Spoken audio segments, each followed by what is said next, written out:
ଗୋଟିଏ ଝିଅ ତାର ସବୁ ପ୍ରୋବ୍ଲେମ୍ କେବଳ ସେଇ ମଣିଷ ଆଗରେ ହିଁ କହିଥାଏ, ଯାହାକୁ ସେ ହୃଦୟରୁ ସବୁଠୁ ଅଧିକ ଭଲ ପାଇଥାଏ, ଆଉ ଯାହାକୁ ସେ ନିଜଠାରୁ ବି ଅଧିକ ଇମ୍ପୋର୍ଟାନ୍ସ ଦେଇଥାଏ। କାହାକୁ ମନେଇବା ଆଗରୁ ବୁଝିନିଅ ସେ ତୁମ ଉପରେ ରାଗିଛି ନା ବିରକ୍ତ ହୋଇଯାଇଛି।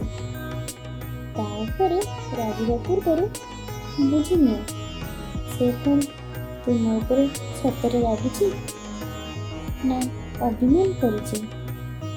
ସାଙ୍ଗମାନେ, ଭରସା ସେଇ ମଣିଷ ଉପରେ କର ଯିଏ ତୁମର 3ଟି କଥା ବୁଝିପାରୁଥିବ।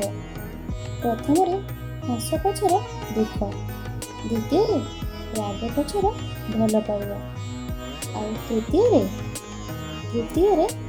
ନୀରବ ରହିବାର କାରଣ।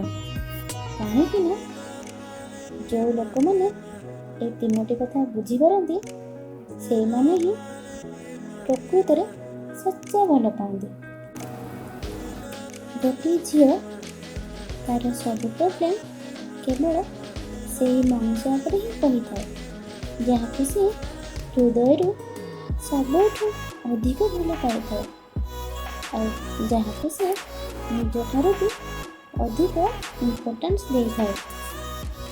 କାହାକୁ ମନେଇବା ଆଗରୁ ବୁଝିନିଅ ସେ ତୁମ ଉପରେ ରାଗିଛି ନା ବିରକ୍ତ ହୋଇଯାଇଛି।